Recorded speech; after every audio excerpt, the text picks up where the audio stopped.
Hello everyone, my name is Faiz and you are watching investigative creature. I hope आप सब अच्छे होंगे, खुश होंगे और अपनी ज़िंदगियों में बेहतर कर रहे होंगे। आज हम एक ऐसे केस को ऑब्जर्व करने जा रहे हैं जिसमें पुलिस के पास एक डेड बॉडी थी, एक लोकेशन थी, अपने वक्त की सबसे बेहतर मेडिकल और साइंटिफिक फैसिलिटीज़ थी, लेकिन पुलिस वो केस कभी भी सॉल्व नहीं कर पाई। और ये केस इतना ज़्यादा मिस्टीरियस था कि विकीपीडिया को भी इस केस के ऊपर एक विकिपीडिया पेज बनाना पड़ा था। हम जानेंगे आज इस केस से जुड़ी सारी बातें और फैक्ट्स, लेकिन उससे पहले मैं आपसे कहना चाहता हूँ कि दोस्तों, आप में से ज़्यादातर लोग वीडियो देखने के बाद चैनल को सब्सक्राइब ही नहीं करते हैं, जिस वजह से मेरा मोटिवेशन थोड़ा सा लो हो जाता है। इसलिए प्लीज़ आप लोग चैनल को सब्सक्राइब कर लिया करें। इसमें आपको महज 2 या 3 सेकेंड लगेंगे, लेकिन मेरे चैनल के सर्वाइवल के लिए आपका एक सब्सक्राइब और एक लाइक बेहद ही ज़रूरी है। इसलिए बिना देरी किए तुरंत चैनल को सब्सक्राइब कर लें, जिससे कि मैं आपके लिए ऐसी वीडियोस हमेशा लेकर आता रहा हूँ। तो चलिए पढ़ते हैं अपनी कहानी की ओर। ये केस जन्म लेता है विक्टोरियन एरा के लंदन में। दिन था 11 सितंबर 1888 का, यानी कि आज से लगभग 135 साल पहले का वक्त।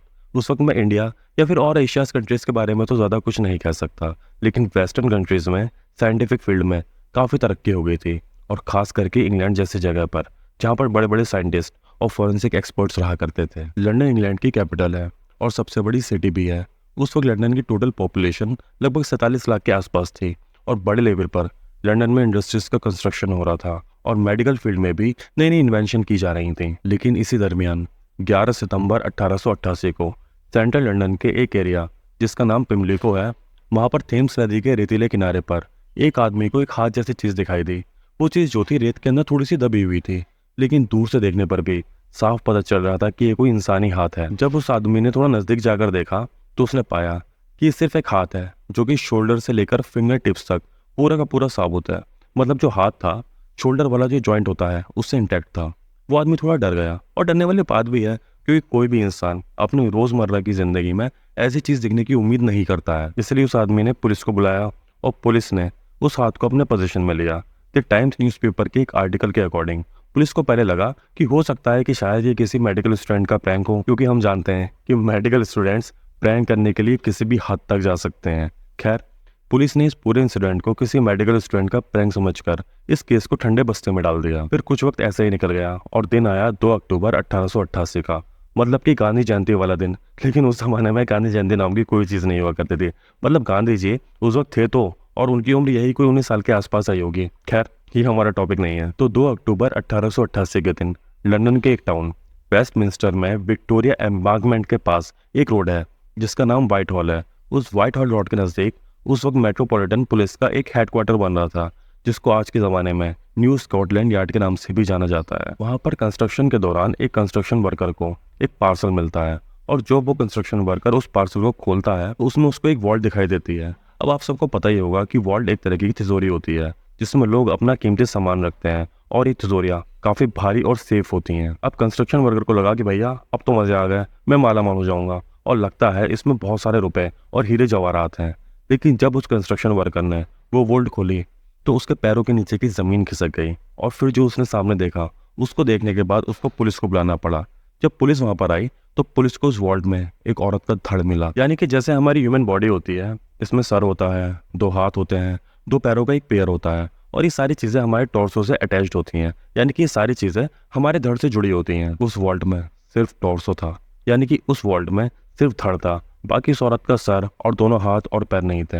उस औरत का ये धड़ एक कपड़े में लिपटा हुआ था, और पुलिस के अकॉर्डिंग ये कपड़ा शायद ब्लैक कलर का एक पेटीकोट था, और मुझे लगता है ये उस औरत का ही पेटीकोट होगा जिसका ये धड़ था। और उस पेटीकोट को उस धड़ के ऊपर एक पतली सी रस्सी से बांधा गया था। जब पुलिस ने आसपास पता किया तो उन्हें रिचर्ड लॉरेंस नाम का एक आदमी मिला, जो कि मेट्रोपॉलिटन पुलिस के हेडक्वार्टर के कंस्ट्रक्शन से ही जुड़ा हुआ एक कंस्ट्रक्शन वर्कर था।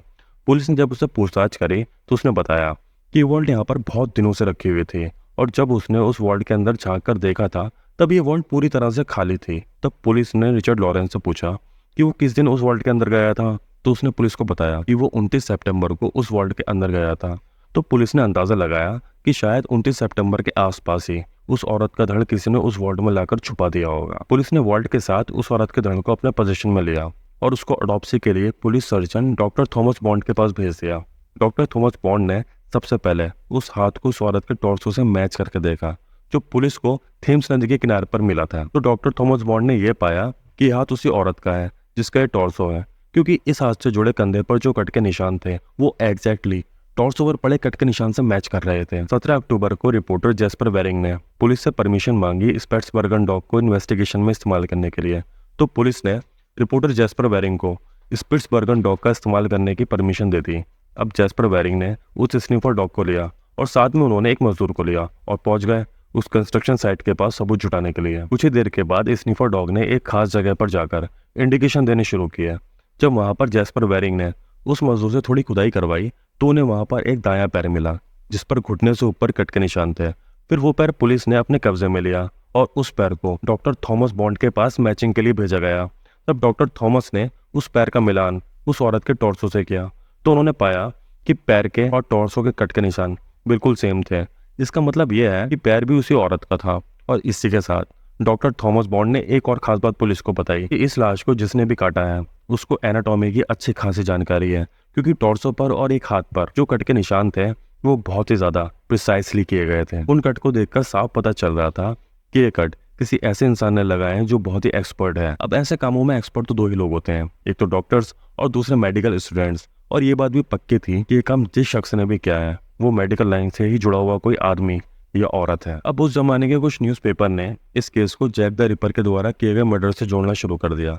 मैं यहाँ पर आपको बताता चलूँ कि Jack the Ripper Victorian period का एक बहुत ही ज्यादा खूंखार सीरियल किलर था।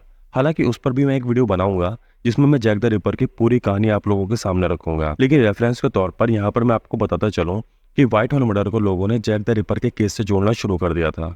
हालांकि पुलिस की इन्वेस्टिगेशन में बाद में सारी बातें बकवास निकली। 8 अक्टूबर को वेस्टमिंस्टर के कोरोनर जॉन ट्रॉटबैक ने एक कानूनी जांच बैठाई जिसका कोई खास नतीजा नहीं निकला।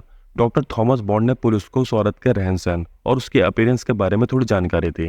डॉक्टर थॉमस ने बताया कि जो औरत है थी उसकी फिजिक काफी लंबी चौड़ी थी और ये औरत किसी खाते पीते घर की थी। इस औरत की उम्र लगभग 24 साल के आसपास थी। इसका यूट्रस इसकी बॉडी से निकाला जा चुका था और जब इस औरत का हाथ काटा गया था तब इसके हाथ पर टर्निकेट बांधा गया था जिससे कि ब्लड का फ्लो बहुत तेजी के साथ ना हो। डॉक्टर थॉमस बॉन्ड ने यह भी बताया कि मरने से पहले इस औरत ने एक ब्रॉड सैटिन ड्रेस पहन रखी थी और ये ड्रेस इंग्लैंड के ब्रैडफोर्ड शहर में 3 साल पहले बनाया गया था।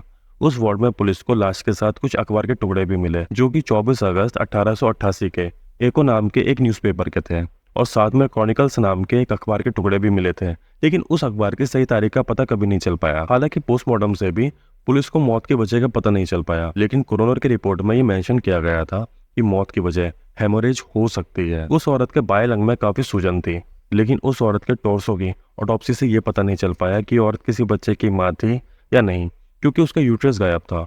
उस औरत का दिल, दायां फेफड़ा, लीवर, स्टमक, किडनी और स्प्लीन पूरी तरह से हेल्दी थे। ऑटोप्सी से पता चला कि जिस दिन उस औरत की लाश पुलिस को मिली थी उस दिन से 6 हफ्ते से लेकर 2 महीने के बीच उस औरत की मौत हुई थी और उस औरत के बाल काले थे और स्किन का कॉम्प्लेक्शन गोरा था। उस औरत का हाथ जो रिकवर हुआ था उससे पता चला कि ये औरत किसी तरह का कोई मैनुअल काम नहीं करती थी, यानी कि ये औरत किसी अमीर परिवार से थी, क्योंकि इसके हाथों पर किसी भी तरह के चोट के निशान नहीं थे और इसके हाथ मेहनत मजदूरी करने वाले लोगों की तरह सख्त नहीं थे। हालांकि इस केस में सबसे ज्यादा अफसोस की बात यह नहीं है कि इस औरत को इस तरह से मारा गया था या फिर कुछ और किया गया था, बल्कि इस केस की सबसे ज्यादा अफसोसजनक बात यह थी कि इस औरत की पहचान कभी नहीं की जा सकी। हो सकता है कि इस औरत के घर वाले इसका इंतजार करते रह गए हो और इस उम्मीद में इस दुनिया से चले गए हो कि एक दिन उनकी बेटी, बीवी, बहन, दोस्त या फिर माँ वापस आएगी। और इस केस में यह भी कभी पता नहीं चल पाया कि हरकत इस औरत के साथ किसने की थी। ये राज पिछले 135 सालों से सिर्फ एक राज ही बना हुआ है एंड आई डोंट थिंक कि कभी इस राज से पर्दा भी उठ पाएगा। इस केस को लेकर मेरी 3 थ्योरीज हैं कि इस औरत के साथ उस वक्त पॉसिबली क्या हुआ होगा। पहली थ्योरी तो यही है कि हो सकता है serial killer Jack the Ripper ने इस औरत को मारा हो, क्योंकि आज तक किसी को भी नहीं पता कि कमबख्त ये जैक द रिपर था कौन। दूसरी थ्योरी मेरी ये है कि सच में ये किसी मेडिकल स्टूडेंट का कोई प्रैंक हो सकता है। हो सकता है कि किसी मेडिकल स्टूडेंट को कोई आवारा लाश मिल गई हो और उसने ये सब पागलपना किया हो। वैसे अगर ये सच में सिर्फ एक प्रैंक ही था तो इस प्रैंक की कैटेगरी बड़ी भयानक चूज की थी इस मेडिकल स्टूडेंट ने। मेरी तीसरी और सबसे लास्ट थ्योरी ये है कि कोई जैक द रिपर की कॉपी कैट हो। आई मीन कोई ऐसा शख्स हो जो जैक द रिपर को कॉपी कर रहा हो और पुलिस को चैलेंज कर रहा हो कि पुलिस उसको ढूंढ कर दिखाए। वैसे इस केस में चाहे कोई भी पॉसिबिलिटी रही हो, लेकिन इस औरत के लाश के टुकड़े करके उनको पजल की तरह पूरे शहर में छुपाना बड़े अजीब और भयानक था। वैसे मुझे नहीं लगता कि हमें कभी भी व्हाइट हॉल मर्डर मिस्ट्री का कोई सटीक जवाब मिल पाएगा, लेकिन उम्मीद पर दुनिया कायम है। कुछ भी हो सकता है। आई होप वीडियो आपको पसंद आई होगी, तो प्लीज़ वीडियो को लाइक कर दें और साथ में चैनल को सब्सक्राइब भी ज़रूर से कर लें। इसी के साथ आज का ये केस यहीं पर ख़त्म होता है। अब आपसे मुलाकात होती है किसी नए केस के साथ। तब तक के लिए बी हैप्पी, बी विजिलेंट।